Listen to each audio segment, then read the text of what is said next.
Quick, what's common between beef burgers, baseball training, and auto mufflers? Tough question. Let's ask it another way. What's the common factor between McDonald's, D-Bat, and Meineke? You may know the answer if, along with the Big Mac, you've absorbed a fragment of the romantic story of Ray Kroc.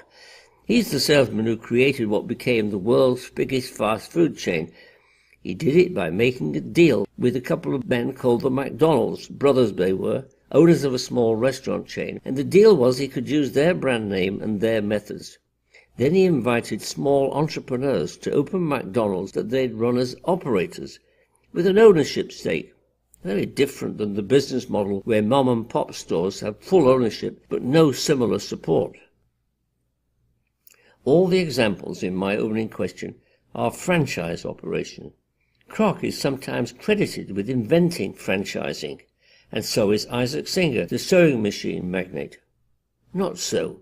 The real genesis of franchising was not in stitches or beef. It was in beauty. Martha Matilda Harper was a Canadian-born maid. She made the beds, cleaned house, did the shopping. In the employment of a doctor's family in Ontario, she acquired a secret formula for shampoo, one more scientifically based than the quackeries advertised every day in the newspapers. The kindly doctor also taught the maturing young woman the elements of physiology. Martha had a secret ambition to go along with the secret formula, a determination to run her own business.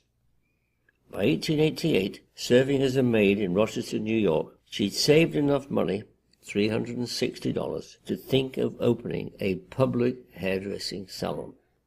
But before she could realize her dream, 2 blows fell. She became sick and collapsed from exhaustion. Mrs. Helen Smith, a healing practitioner of the Christian Science faith, was summoned to her bedside. The 2 women prayed, and Martha recovered.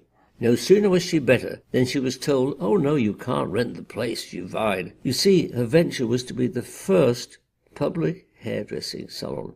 A woman in business was shocking enough then. Only 17% of the workforce in 1890 was female. But a woman carrying out hairdressing and skin care in a public place, why, it was sure to invite a scandal. Martha spent some of her savings on a lawyer and won her case.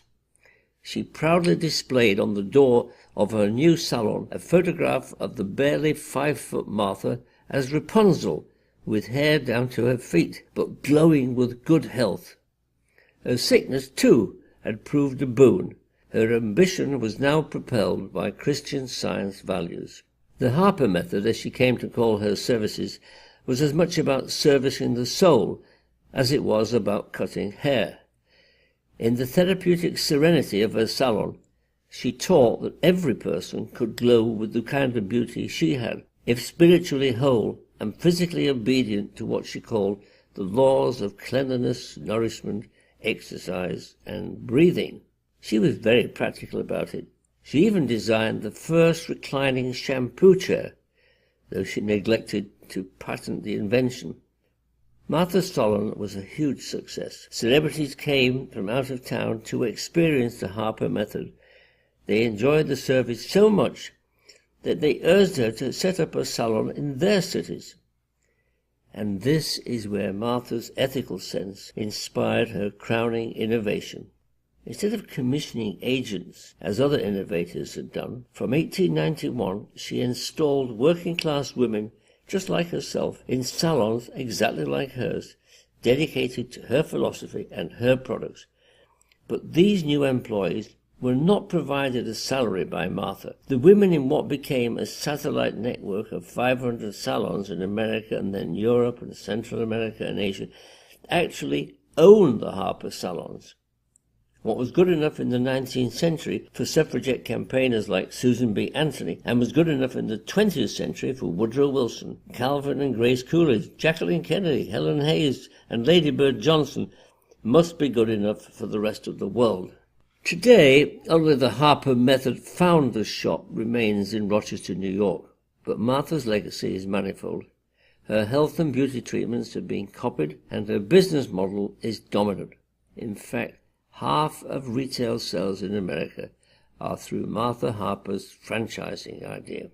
So next time you enjoy a McDonald's hamburger or a good night's rest at a Days Inn, think of Martha, because these franchises might not be the same without her inventing the model over a century ago.